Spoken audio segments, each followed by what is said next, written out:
Gomti PG college में सभी का हार्दिक अभिनंदन। आज अपन शुरू कर रहे हैं एमए फाइनल ज्योग्राफी का जो तीसरा पेपर चलता है एमए फाइनल ज्योग्राफी का, जिसे क्लाइमेट ज्योग्राफी कहते हैं या उसका पूरा नाम है क्लाइमेट एंड ओशनोग्राफी। और यही पेपर बीए पार्ट फर्स्ट में फिजिकल ज्योग्राफी में चलता है। तो अपन आज बात करेंगे, टॉपिक की बात करेंगे और फिजिकल ज्योग्राफी में एमए फाइनल और बीए पार्ट फर्स्ट का जो टॉपिक लिया है हमने, उस टॉपिक की बात करेंगे। आज का जो टॉपिक है वह है वायुमंडल का संगठन और उसकी संरचना। यानी कि हम जब बात ये करें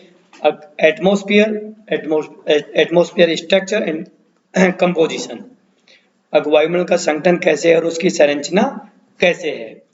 जब बात ये करें अब वायुमंडल को समझाएं, वायुमंडल की डेफिनेशन की बात करें, वायुमंडल एटमॉस्फेयर होता क्या है, वायुमंडल होता क्या है, तो हम बात करते हैं वायुमंडल की डेफिनेशन की बात करते हैं। और आइए, पृथ्वी के चारों ओर यानी पृथ्वी के चारों ओर घेरा हुआ है या पृथ्वी के चारों ओर लिपटा हुआ जो गैसों का जो विशाल आवरण, जो पृथ्वी को अखंड अंग माना जाता है और उसे चारों तरफ से घेरे हुए वायुमंडल को वायुमंडल कहते हैं या वायुमंडल कहलाता है, एटमॉस्फेयर कहलाता है।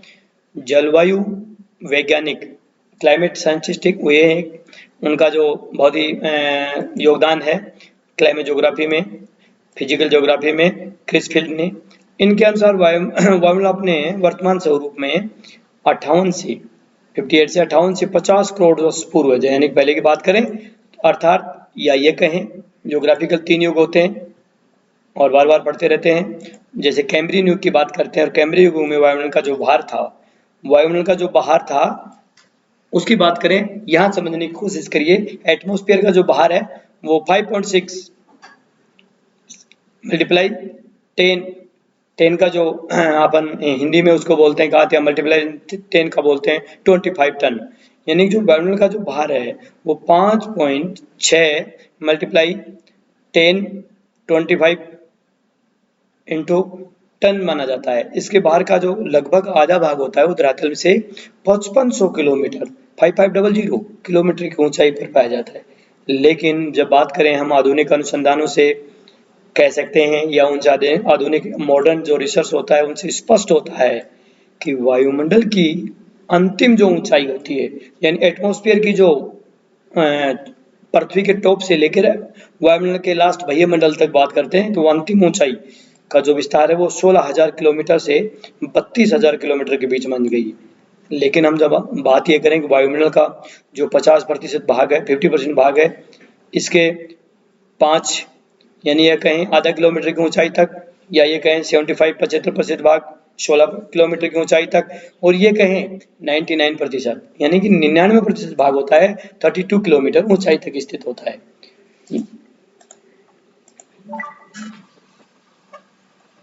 अब मैं बात अभी वायुमंडल की जब बात कर रहा था, एटमॉस्फेयर का जो टॉपिक का नाम है, तो अपन इसमें दो हैं, एक बोलते हैं वायुमंडल का संगठन और एक बोलते हैं वायुमंडल की संरचना। यानी इसको बात करें एटमॉस्फेयर स्ट्रक्चर और एटमॉस्फेयर, अब बात करें संगठन की बात करें, स्ट्रक्चर की बात करें, तो हम वायुमंडल के संगठन की बात कर रहे हैं, ऑर्गेनाइजेशन की बात कर रहे हैं। एटमॉस्फेयर का किस प्रकार का संगठन है, आइए इस पे देखते हैं। लेकिन वायुमंडल के संगठन की बात करें तो वायुमंडल 3 जो मुख्य रूप से तत्व है, एलिमेंट्स बहुत कहे हैं, आप ये कह सकते हैं अब संगठन में 3 तत्व है या 3 जो फैक्टर काम करते हैं, जिसमें पहला होता है गैस, दूसरा होता है जलवाष्प और तीसरा होता है धूलकण। एटमॉस्फेयर की बात करें तो एटमॉस्फेयर में 3 ही चीज होते हैं वायुमंडल में, गैस, जलवाष्प और धूलकण।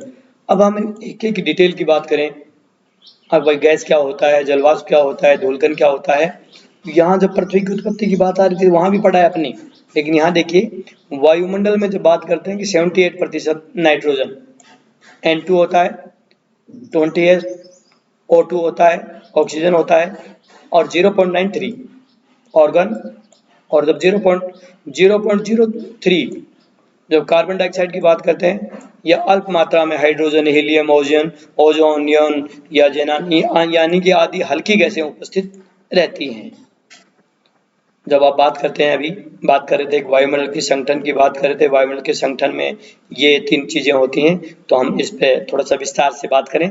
वायुमंडल में जलवाष्प की मात्रा होती है, वो 3 से 5% तक होती है, लेकिन क्या होता है, पृथ्वी के ऊपर जलवाष्प की मात्रा समान नहीं होती है, कहीं ज्यादा कहीं कम होती है। उसी प्रकार एटमॉस्फेयर में जो जलवाष्प की मात्रा होती है 3 से 5 पॉइंट के बीच में होती है, जिसकी प्राप्ति मुख्य रूप से महासागरों से है, जलाशयों से आदि वाष्पीकरण से होती रहती है। लेकिन जलवाष्प की मात्रा की बात करें तो भूमध्य रेखा से ध्रुवों की ओर, यानी कि जो 0 डिग्री है पृथ्वी के मध्य में जो रेखा है, भूमध्य रेखा है, उससे दोनों ध्रुवों की ओर, उत्तरी पोल दक्षिणी पोल, नॉर्थ और साउथ में चलते हैं, जाने पे घटती रहती है। जलवाष्प के कारण बादल, कोहरा, पाला, वर्षा और ओस, ये हिम, ओला, हिमपात आदि होते रहते हैं। लेकिन वायुमंडल में जब ओजोन परत से आने वाली मानव जीवन के लिए जो हानिकारक पराबैंगनी किरणों की 93 और 99 यानी कि 93 से लेकर 99% मात्रा को अवशोषित कर पृथ्वी सतह तक आने से रोक लेती है। ओजोन परत का कार्य ये, अगर ये परत नहीं होती तो शायद आज अपन बात करें, वैज्ञानिक कल परिकल्पना करते हैं और ये हम भी परिकल्पना करते हैं, अगर ओजोन परत नहीं होती तो शायद पृथ्वी पर जीव जंतु का अस्तित्व आज नहीं होता, यानी कि मानव हम आज जो है तो मानव भी असंभव था। इस परत का मुख्य जो कार्य है वो हानिकारक जो पराबैंगनी किरणें आती है, पराबैंगनी रेडिएशन आती हैं, उनको रोकती है। जब बात ये करते हैं पृथ्वी सतह आने से रोक लेती है, तो ओजोन की परत की खोज की बात करते हैं। खोज कब, तो 1913 में एक फ्रांसीसी भूगोलवेत्ता थे, फ्रांसीसी फिजिक्स के या भौतिक शास्त्र या भौतिक विज्ञान के फेबरी चार्ल्स और हेनरी बुसॉन ने की थी। जब बात करें कि भाई कई बार बात आ जाती है, छोटे क्वेश्चन आ जाते हैं, और ओजोन की परत किसने खोजी, 1913 में फ्रांस के वैज्ञानिकों ने की। वायुमंडल में धूलकण, खनिज कण, परागण कण, ज्वालामुखी, राख आदि के कण पाए जाते हैं, और इन सभी को जो अभी बात कर रहे थे, एटमॉस्फेयर में धूल कण है, खनिज कण है, परागण जो है, ज्वालामुखी आदि है, इन सभी को क्या कहते हैं, एरोसोल। कई बार एरोसोल क्या होता है, एरोसोल इन एटमॉस्फेयर में डस्ट कण है, मिनरल्स कण है, परागण ज्वालामुखी है, इन सभी को एरोसोल कहते हैं। इनके अभाव में बादलों का निर्माण नहीं हो सकता, क्योंकि इन्हीं के सहारे जलवाष्प इकट्ठा होता है, और इसलिए इन्हें आर्द्रताहीन नाभिक भी कहा जाता है। जो बात अभी कर रहे थे, अब इनकी एक एक बात करें, और ये बात करें कि वायुमंडल में गैस का क्या है, जलवाष्प का क्या है, धूलकण का क्या है। तो हम ये बात करते हैं गैस और गैस का जो रेशा है, या गैस के जो डाटाज हैं, जो गैस के आंकड़े हैं, कितना वायुमंडल कौन सी गैस कितनी मात्रा में होती है, और वो किस उसका स्रोत क्या है, किन कारणों। तो हम बात करते हैं गैस की। जैसे देखिए, फिजिकल दृष्टि से कहें या भौतिक दृष्टि से कहें, तो वायुमंडल विभिन्न गैसों का सम्मिश्रण है, यानी मिला हुआ है, सभी गैस सम्मिलित होती हैं। और जब बात करते हैं वायुमंडल में जो 10 यानी 10 प्रमुख गैसें पाई जाती हैं, और इन 10 गैसों को ही वायुमंडल के संगठन कहते हैं, संगठन कहते हैं, कंपोजिशन कहते हैं। संगठन की बात आती है तो संगठन इसी को कहते हैं, गैस, जलवाष्प और धूलकण, इन तीनों का जो संगठन होता है, तीनों का जो कंपोजिशन होता है, कंपोजिशन, उसी को वायुमंडल का संगठन कहते हैं। अब बात करते हैं अपन, नाइट्रोजन है 78.03 होता है, जो N2 की बात करते हैं, लेकिन इसका स्रोत होता है जैविक, ये जैविक से प्राप्त होती है, ये स्रोत है जैविक, बायोटिक से। ऑक्सीजन होता है O2 20.99, राउंड फिगर में अपन 21 बोल देते हैं इसको, लेकिन ये भी जैविक स्रोत से प्राप्त होती है। जब ऑर्गन की बात करते हैं तो 0.93, ये रेडियोलाइसिस से प्राप्त होती है।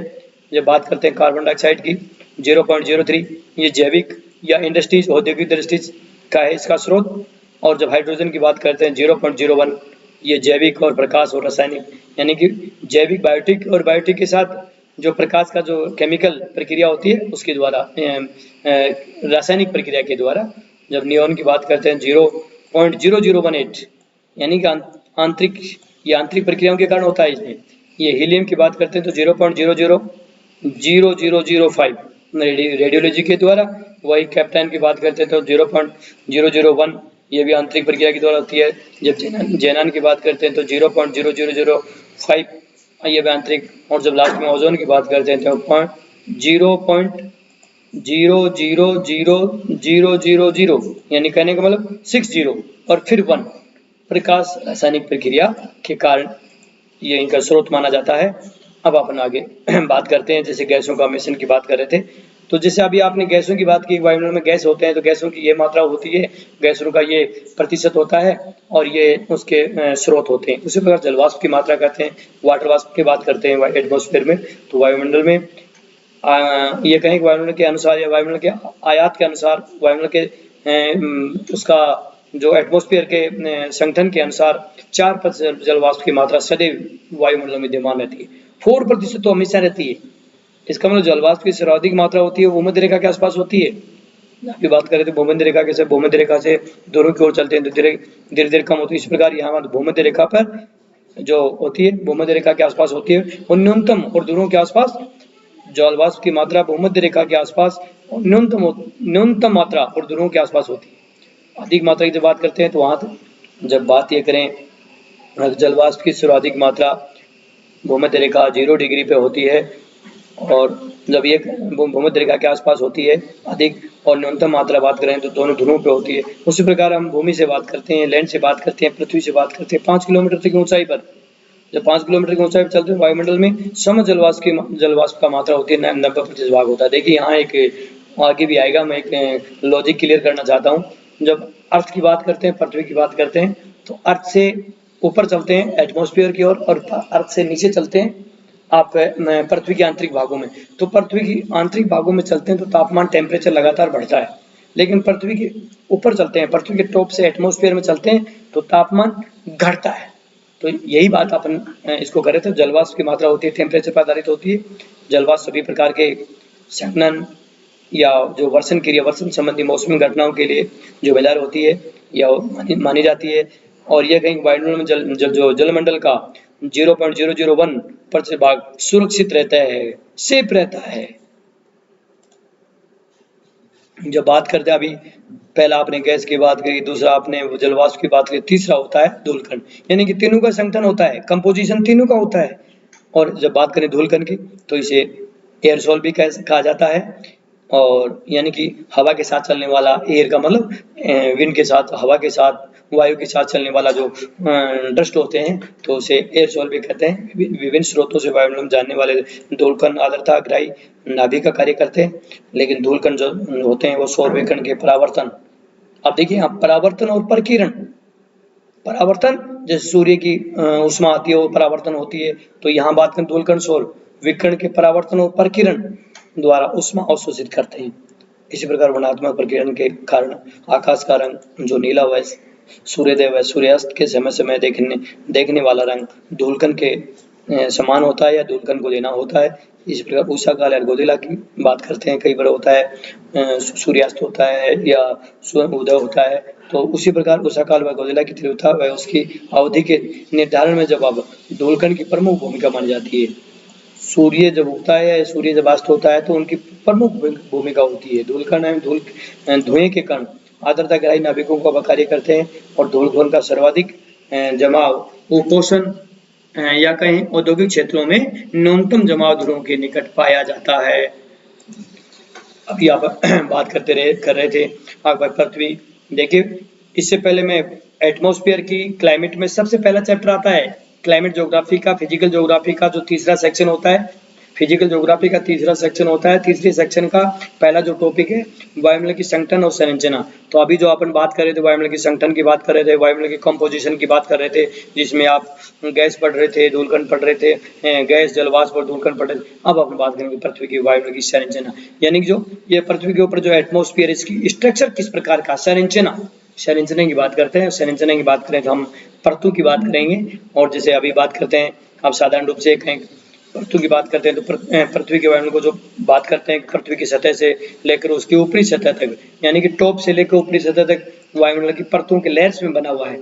आप ये इसको इस प्रकार भी कह सकते हैं क्षोभ मंडल है। क्षोभ मंडल के ऊपर एक छोटी सीमा आती है, क्षोभ सीमा, आगे पढ़ेंगे। क्षोभ सीमा के बाद समताप मंडल आता है, समताप मंडल के बाद में ओजोन मंडल आता है, ओजोन आयन मंडल आता है, बाह्य मंडल। लेकिन यहाँ हम सीक्वेंस की बात करें, ये जो आपके 5 भाग हैं, इन 5 भागों को आगे डायग्राम में बनाया है। इन 5 भागों को डिवाइडेशन इस प्रकार किया है पूरे वायुमंडल को दो भागों में बांटा है, एक सममंडल एक विषम मंडल। आगे बात करेंगे। और सममंडल में क्या होता है, विषम मंडल में क्या होता है। अब आइए 5 मंडलों को पढ़ते हैं। पहला होता है क्षोभ मंडल। देखिए क्षोभ मंडल की बात करें तो क्षोभ मंडल को हम ट्रोपोस्फियर, विक्षोभ के नाम से भी जानते हैं, विक्षोभ प्रदेश के नाम से भी जानते हैं, प्रदेश शब्द के नाम से भी जानते हैं। लेकिन क्या तेजास डिबोर्ने एक वैज्ञानिक का नाम है जो क्लाइमेट में काफी प्रसिद्ध है, ने सर्वप्रथम इन्होंने इसी शब्द का उपयोग किया था। और वायुमंडल को इस सबसे निचली परत जो बॉटम लेयर बोलते हैं का भार संपूर्ण वायुमंडल का लगभग 15% है। टोटल वायुमंडल का जो होता है 100 में से 15% इसी का भाग है। लेकिन धरातल से इस परत की ऊंचाई की बात करें तो 10 किलोमीटर भूमध्य रेखा पर, यानी कि औसत बात करें औसत ऊंचाई 10 किलोमीटर, लेकिन भूमध्य रेखा पर ऊंचाई की बात करें भूमध्य रेखा पर तो 18 किलोमीटर, और ध्रुवों पे बात करें तो 8 से 10 किलोमीटर की बात करते हैं। यहाँ देखते रहेंगे क्षोभमंडल की कई बात आती है, भूमध्य रेखा पर 18 किलोमीटर और ध्रुवों पे 8 से 10 किलोमीटर। ग्रीष्म ऋतु में इस स्तर की ऊंचाई में मतलब वृद्धि की बात करें शीत ऋतु में कम पाई जाती है। इस मंडल की प्रमुख विशेषता है कि प्रति 165 मीटर की ऊंचाई पर तापमान में 1 डिग्री सेल्सियस की गिरावट आती है, या इसमें सर्वाधिक क्षैतिज और लंब तापांतर होता है। अब यहाँ थोड़ा सा क्लियर करें, अभी इससे पहले भी मैं थोड़ा सा जानकारी दे रहा था। अब जब आप टेम्परेचर की बात करते हैं, पृथ्वी की बात करते हैं, पृथ्वी की उत्पत्ति होती है। अब भूगोल में किसका अध्ययन होता है तो बात आती है भूगोल में पृथ्वी का अध्ययन होता है। फिर बात आती है पृथ्वी क्या है तो पृथ्वी सौरमंडल का तीसरे नंबर का एक ग्रह है। जब बात आती है पृथ्वी सौरमंडल का तीसरे नंबर का ग्रह है तो पृथ्वी की उत्पत्ति कैसे होती है तो पृथ्वी की उत्पत्ति की हम बात की, पृथ्वी की उत्पत्ति सौरमंडल के तीसरे ग्रह माना जाता है वो। इस प्रकार उनका एकतावाद, द्वैतवाद, आप आधुनिक सिद्धांत अपन पढ़ चुके हैं। यहाँ उसमें ये पढ़ रहे थे कि पृथ्वी की संरचना की बात आती है, यहाँ हम वायुमंडल की संरचना पढ़ रहे हैं। जब बात आती है पृथ्वी की आंतरिक संरचना की बात आती है तो पृथ्वी के आंतरिक भाग में चलते हैं तो तापमान लगातार बढ़ता है। लेकिन यहाँ बात कर रहे थे अभी अपन पृथ्वी से टॉप से चलते हैं, वायुमंडल में चलते हैं, और वायुमंडल में चलते हैं तो 165 मीटर पर, हर 165 मीटर पर 1 डिग्री सेल्सियस टेम्परेचर कम होता है। लेकिन 32 मीटर की गहराई पे जाते हैं तो 1 प्लस होता है। इस भाग में गर्म और शीतल होने के कारण विकिरण संचालन और संवहन होती है। देखिए वायुमंडल होता है, गर्म होता है, गर्म होने के बाद शीतल हो जाता है, ठंडा हो जाता है, और ये दोनों प्रक्रिया गर्म होना, ठंडा होना, कोल्ड और वार्म दोनों प्रक्रियाएं चलती रहती है, दोनों प्रोसीजर चलती रहे, इनके कारण विकिरण संचालन और संवहन दोनों होती है। इस मंडल को परिवर्तन मंडल भी कहते हैं। समस्त मौसमी घटनाएं इसी मंडल में होती है। यानी कि अब यहाँ बात करें जितनी मौसम की घटनाएं होती हैं, मौसम घटनाएं, मौसम संबंधी घटनाएं, बादल आना, वर्षा आना, आंधी आना, तूफान आना, कोहरा आना, यानी जितने भी मौसम परिवर्तन होता है वो सारी इसी में होता है, क्षोभ मंडल में होता है। इस मंडल की एक विशेषता होती है, इसके भीतर ऊंचाई में, यानी कि भीतरी भाग में या भीतरी ऊंचाई में वृत्त के कहें तो वायु वेग में भी यानी तेज गति से वायु चलती है, आंधी चलती है। संवहन तरंग तथा विचलन की बात करें, संवहन का कारण इस मंडल को क्रम से संवहन मंडल और विक्षोभ मंडल भी कहते हैं। फिर बात आती है तो इसको विक्षोभ मंडल भी कहते हैं। चलिए आगे चलते हैं। और पहला आपने इसी क्षोभ मंडल की बात करी। क्षोभ मंडल से बिल्कुल ऊपर 1.5 किलोमीटर भी कहीं कुछ रेफरेंस बुक में 2 किलोमीटर का भी आता है, लेकिन हम 1.5 से लेकर 2 किलोमीटर की बात करें, एक क्षोभ सीमा होती है जिसे कहते हैं क्षोभ सीमा। क्षोभ मंडल के जस्ट ऊपर होती है। क्षोभ मंडल और समताप मंडल को अलग करने वाली 1.5 किलोमीटर की जो मोटी संख्या के जो टॉप ऑफ आर्च बोलते हैं इसे, या क्षोभ सीमा कहा जाता है। क्षोभ सीमा ऊंचाई के साथ तापमान को गिरना बंद हो जाता है, यानी कि क्षोभ मंडल जब ऊंचाई पे जाएंगे तापमान एकदम गिरता था वो बंद हो जाता है, कम हो जाता है। और इसकी औसत ऊंचाई की बात करें या इसकी ऊंचाई भूमध्य रेखा पर 17 से 18 किलोमीटर। जब बात करें टेम्परेचर -डिग्री में होता है 80 डिग्री, और ध्रुवों पे बात करें तो 8 से 10 किलोमीटर। यहाँ टेम्परेचर की बात करें तो -45 डिग्री सेल्सियस होता है। हाँ, अब चल रहे थे आप क्षोभ सीमा की बात कर रहे थे। अब हम बात करते हैं समताप मंडल की बात करते हैं। और समताप मंडल की बात करें तो क्षोभ सीमा से ऊपर जो ही क्षोभ मंडल, क्षोभ सीमा से ऊपर 50 किलोमीटर की जो ऊंचाई होती है वो समताप मंडल का विस्तार होता है। यानी कुछ विद्वान इसको ओजोन मंडल भी का भी नाम से भी जानते हैं, समाहित कर लेते हैं इसी में। इस मंडल में तापमान में कोई परिवर्तन नहीं होता, क्योंकि समताप मंडल का नाम है तो टेम्परेचर इक्वल रहता है, टेम्परेचर समान रहता है, परिवर्तन नहीं होता। समताप रेखाएं समांतर न होकर लंबवत होती हैं। देखिए यहाँ दो अभी शब्द आ गया, समताप रेखाएं, यानी जब तापमान की जो रेखाएं होती हैं उन रेखाओं को कहते हैं समताप रेखा, इंग्लिश में बोलते हैं आइसोप्लेट बार।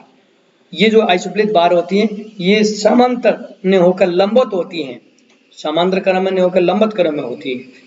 यहाँ संघनन से विशिष्ट प्रकार के जब मुक्ताप मेघ की बात करते हैं, बादल की बात करते हैं, मेघ की उत्पत्ति होती है और गिरने वाले बूंदों को जो न्यूक्लियोफिल बोलते हैं वो कहते हैं। इस मंडल की मोटाई ध्रुवों पर सर्वाधिक होती है, ध्रुवों पर तो ज्यादा होती है और विषुवत रेखा पर सबसे कम होती है। लेकिन जब बात करें इनकी विशेषताओं की तो शीत ऋतु में 50 डिग्री से 60 डिग्री अक्षांशों के बीच समताप मंडल सर्वाधिक गर्म हो जाता है।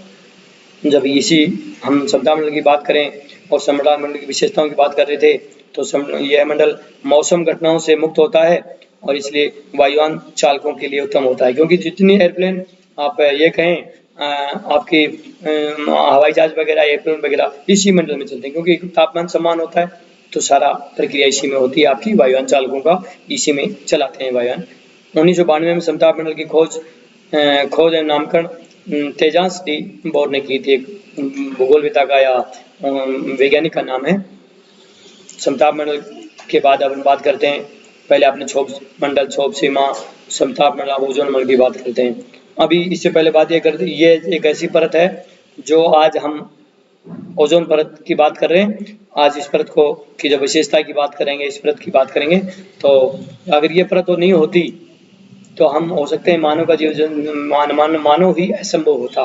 तो समताप मंडल के निचले भाग में 15 से 35 किलोमीटर के बीच ओजोन गैस का मंडल पाया जाता है और ओजोन गैस सूर्य से निकलने वाली जो वैक्रा पराबैंगनी किरणें होती हैं या तेज रोशनी होती है, तेज किरणें होती हैं, तेज तापमान होता है को उसको सोख लेती हैं। इस स्तर में प्रति किलोमीटर 5 डिग्री सेल्सियस की दर से तापमान बढ़ता है और इसी अन्य तापमान के कारण वायुमंडल में ध्वनि व निर्भरता की वाले उत्पन्न हो जाता है।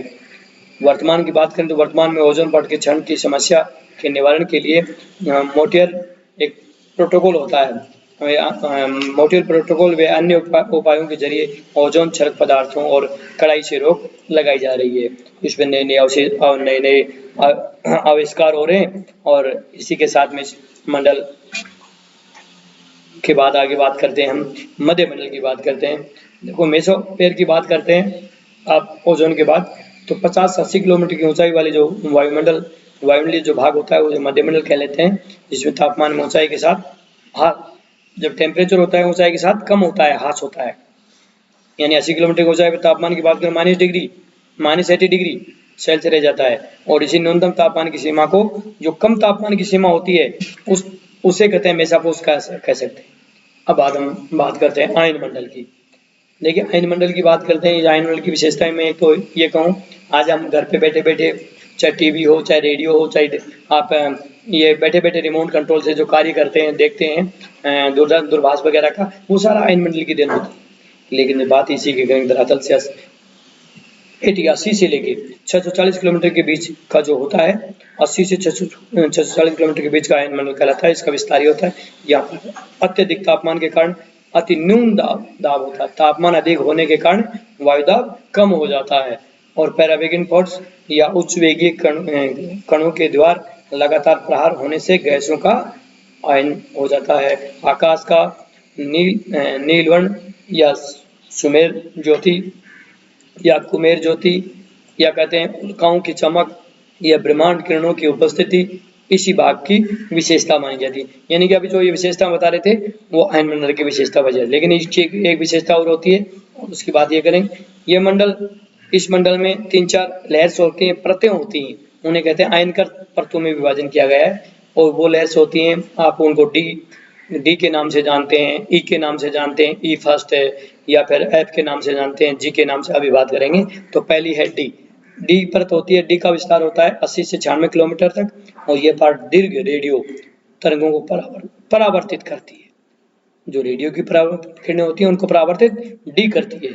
लेकिन जब ई फर्स्ट की बात करते हैं, ई फर्स्ट परत या ई फर्स्ट लेयर की बात करते हैं, ये 96 से लेकर 130 किलोमीटर तक, और जब इसी में E2 की बात करते हैं 160 किलोमीटर तक विस्तृत मानी जाती है। इसके दो पार्ट हो जाते हैं, E1 और E2। जब E1 और E2 की जो परत की मध्य रेडियो तरंगों को परावर्तित करती है, तो बात करते हैं F1 और F2। जब F1 और F2 परतों का विस्तार की बात करते हैं तो 160 से लेके 320 किलोमीटर तक है। जो लघु रेडियो या तरंगों आपस में तरंगों को परावर्तित करती है, इस परत का एप्लिटन के नाम से, एप्लिटन लेयर्स के नाम से, परत के नाम से भी जाना जाता है। जब एक परत इसी में होती है, एक बार डी की बात करते हैं, ई फर्स्ट ई सेकेंड की बात करते हैं, एफ की बात करें, फर्स्ट एफ सेकेंड की बात करते हैं, तो जी की बात करें, जी परत का जो विस्तार होता है वो 400 किलोमीटर तक होता है। और ये जो परत होती है, लेस होती है, परत की उत्पत्ति नाइट्रोजन के परमाणु है, पैराबेंगन जो फोर्स होते हैं उनकी प्रतिक्रियाओं के कारण होता है। अब आप बात कर रहे थे आयन मंडल की बात कर रहे थे। आयन मंडल की जब बात करें हम सबसे ऊपर वाले और सबसे ऊपर वाले की बात करते हैं, बाह्य मंडल कहते हैं उसे। इस परत को इस परत की जब बात करें, यह परत ताप मंडल के ऊपर, यह कहते हैं कि ताप मंडल के ऊपर स्थित परत होती है और इसकी जो ऊंचाई होती है लगभग 700 से लेकर 10,000 किलोमीटर। अब तक जो वैज्ञानिक, अब तक जो जलवायु वेता जो कहते हैं, अगर अब तक जो बाह्य परत की बात करते हैं 10,000 किलोमीटर तक की बात करते हैं, अब यहाँ तक जानकारी है।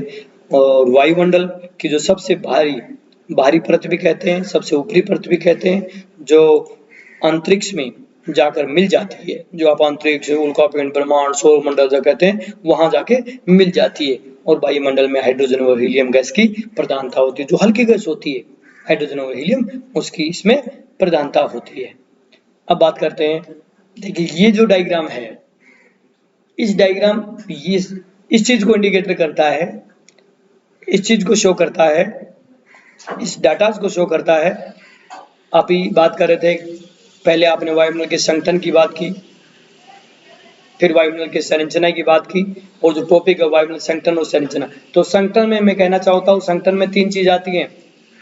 वायु संगठन की बात करते हैं तो गैस आता है, जलवाष्प आती है, धूलकण आता है, उसे कहते हैं संगठन, उसे कहते हैं कंपोजिशन।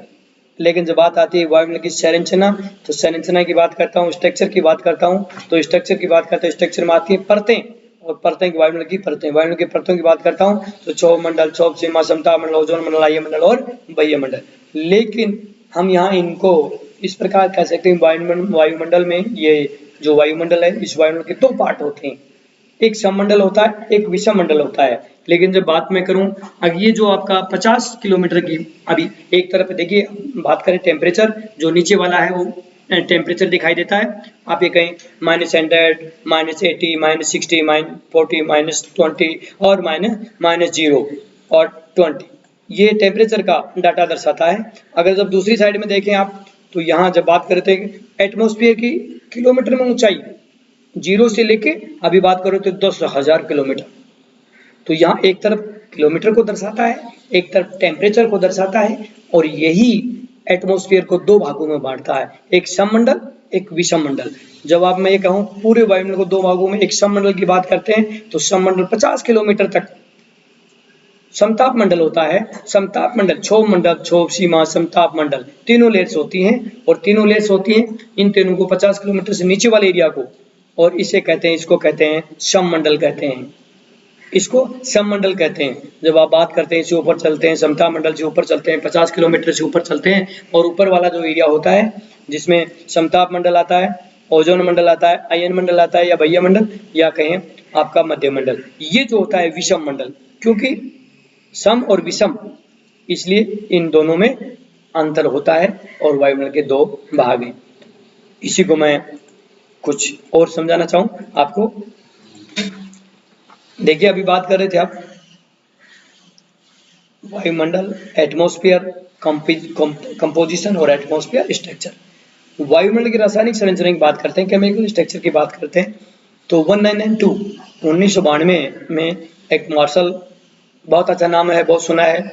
और थोड़ ज्योग्राफी की बात करते हैं तो थोड़ ज्योग्राफी में पढ़ते हैं, नाम आता है क्योंकि एमए प्रीवियस में थोड़ ज्योग्राफी चलता है वहाँ, तो वहाँ मार्शल वेर्निकुलेट की बात करते हैं। केमिस्ट्री के वाले तो अच्छी तरह जानते हैं इनको।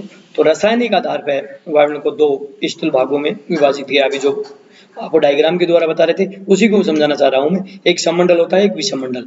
तो इसकी समुद्र की जो औसत ऊंचाई होती है वो सागर तल से, जो सागर तल का मतलब जीरो लेवल से 90 किलोमीटर तक, जिसमें 6 मंडल, संताप मंडल और मध्य मंडल शामिल होता है। लेकिन ये कहूँ सौमंडल में कौन कौन सी गैसें होती हैं, कौन सी कंपोजिशन की बात कर रहा हूं मैं यहाँ साथ में। एटमॉस्फेयर के कंपोजिशन कौन कौन, oxygen, nitrogen, argon, carbon dioxide, neon, helium, hydrogen आदि गैसें सदैव अनुपात में रहती है। मैं ये कहूँ विषमंडल क्या होता है, तो जब विषमंडल की बात करता हूँ, विषमंडल में मिलने वाली विभिन्न गैसें जो परतें होती हैं वो गैसों के अनुपात में होती है, वहाँ भिन्नता पाई जाती है। ऊपर वाले में भिन्नता नहीं, यहाँ भिन्नता पाई जाती है। जब ये कहूँ आणविक नाइट्रोजन, तो आणविक नाइट्रोजन की होता है जो परत होती है 90 से लेकर 200 किलोमीटर की ऊंचाई तक होती है। जब मैं कहूँ आणविक ऑक्सीजन की बात करता हूँ तो 200 से 1100 किलोमीटर की बात करता हूँ। जब मैं कहूँ आणविक हीलियम की बात करता हूँ तो 1100 से लेके आप 3050 किलोमीटर की ऊंचाई तक पाई जाती है। जब मैं कहूँ आणविक हाइड्रोजन की बात करता हूँ, अब हाइड्रोजन की बात करता हूँ तो ऊपरी परत जो 3500 से लेकर 10,000 किलोमीटर की ऊंचाई तक है।